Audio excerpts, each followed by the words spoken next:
एक जंगल में बहुत सी मछलियों से भरा एक तालाब था। एक बगुला वहाँ प्रतिदिन मछलियों को खाने के लिए आता था, किंतु बूढ़ा होने के कारण वह मछलियों को पकड़ नहीं पाता था। इस तरह भूख से व्याकुल हुआ हुआ वह एक दिन अपने बुढ़ापे पर रो रहा था कि तभी उधर से एक केकड़ा आया। उसने बगुले को आंसू बहाते देखा तो कहा, मामा, आज तुम पहले की तरह आनंद से भोजन नहीं कर रहे और आंखों से आंसू बहाते बैठे हो। इसका क्या कारण है? बगुले ने कहा, मित्र, तुम ठीक कहते हो। मुझे मछलियों को भोजन बनाने से विरक्ति हो चुकी है। आजकल अनशन कर रहा हूँ, इसी से मैं पास में आई मछलियों को भी नहीं पकड़ता। केकड़े ने यह सुनकर पूछा, मामा, इस वैराग्य का कारण क्या है? बगुला बोला, मित्र, यह बात है कि मैंने इस तालाब में जन्म लिया। बचपन से ही यहीं रहा हूँ और मेरी उम्र गुजरी है यहीं पर। इस तालाब और तालाब वासियों से मेरा प्रेम का नाता है, किंतु मैंने सुना है कि अब बड़ा भारी अकाल पड़ने वाला है। 12 वर्षों तक वर्षा नहीं होगी। केकड़ा बोला, किससे सुना है? बगुला बोला, एक ज्योतिषी से सुना है। यह शनिश्चर जब शकटाकार रोहिणी तारक मंडल को खंडित करके शुक्र के साथ एक राशि में जाएगा, तब 12 वर्षों तक वर्षा नहीं होगी। पृथ्वी पर पाप फैल जाएगा।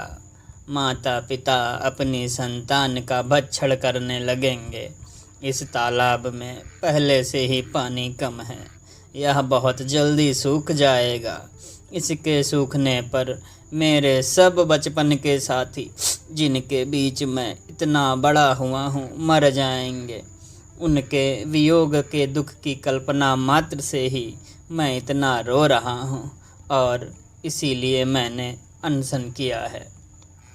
दूसरे जलाशयों के सभी जलचर अपने छोटे छोटे तालाब छोड़कर बड़ी बड़ी झीलों में चले जा रहे हैं। बड़े बड़े जलचर तो स्वयं ही चले जाते हैं। छोटों के लिए बड़ी कठिनाई होती है। दुर्भाग्य से इस जलाशय के जलचर बिल्कुल निश्चिंत बैठे हैं, मानो कुछ होने वाला ही नहीं है। उनके लिए ही मैं रो रहा हूँ कि उनका वंशनाश हो जाएगा। केकड़े ने बगुले के मुख से यह बात सुनकर अन्य सब मछलियों को भी भावी दुर्घटना की सूचना दे दी। सूचना पाकर जलाशय के सभी जलचरों, मछलियों, कछुए आदि ने बगुले को घेरकर पूछना शुरू कर दिया, मामा, क्या किसी उपाय से हमारी रक्षा हो सकती है? बगुला बोला, यहाँ से थोड़ी दूर पर एक प्रचुर जल से भरा जलाशय है। वह इतना बड़ा है कि 24 वर्ष सूखा पड़ने पर भी ना सूखे। तुम यदि मेरी पीठ पर चढ़ जाओगे तो मैं तुम्हें वहाँ ले चलूँगा। यह सुनकर सभी मछलियों, कछुओं और अन्य जलजीवों ने बगुले को भाई, मामा, चाचा पुकारते हुए चारों ओर से घेर लिया और चिल्लाना शुरू कर दिया, पहले मुझे, पहले मुझे, पहले मुझे। वह दुष्ट भी सबको बारी बारी से अपनी पीठ पर बिठाकर जलाशय से कुछ दूर ले जाता और वहाँ एक पत्थर पर पटक पटक कर उन्हें मार देता था। दूसरे दिन उन्हें खाकर वह फिर जलाशय में आ जाता और नए शिकार ले जाता। कुछ दिन बाद केकड़े ने बगुले से कहा, मामा, मेरी तुमसे पहले पहले भेंट हुई थी, फिर भी आज तक तुम मुझे नहीं ले गए। अब सभी प्राणी नए जलाशय तक पहुंच चुके हैं। आज मेरा भी उद्धार कर दो मामा। केकड़े की बात सुनकर बगुले ने सोचा, मछलियाँ खाते खाते मेरा मन भी अब ऊब गया है। केकड़े का मांस चटनी का काम कर देगा। आज ही इसका आहार करूँगा। यह सोचकर उसने केकड़े को गर्दन पर बिठा लिया और वध स्थान की ओर चल पड़ा। केकड़े ने दूर से ही जब एक पत्थर पर मछलियों की हड्डियों का पहाड़ सा लगा देखा तो वह समझ गया कि यह बगुला किस कारण से मछलियों को यहाँ लाता था।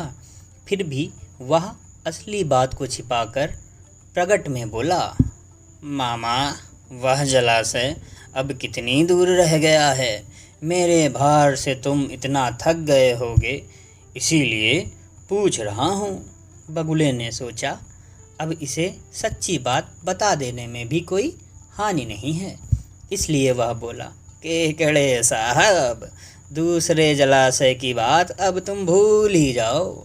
यह तो मेरी प्राण यात्रा चल रही थी, अब तेरा भी काल आ गया है। अंतिम समय में देवताओं का स्मरण कर ले धूर्त। इसी पत्थर पर पटक कर मैं तुझे भी मार डालूंगा, जैसे मैंने दूसरी मछलियों को मार कर खा लिया।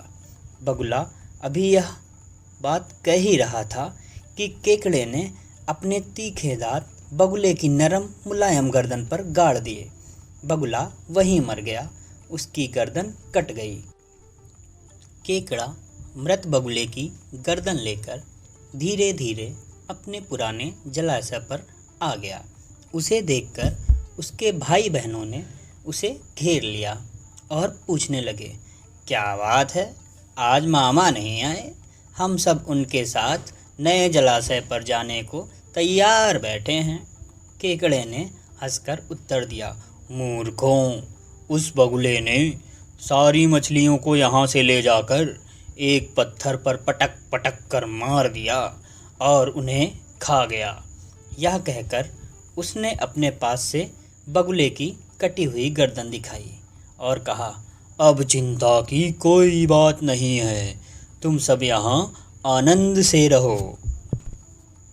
इस कहानी से हमें यह शिक्षा मिलती है कि हमें किसी पर भी आंख बंद करके विश्वास नहीं करना चाहिए।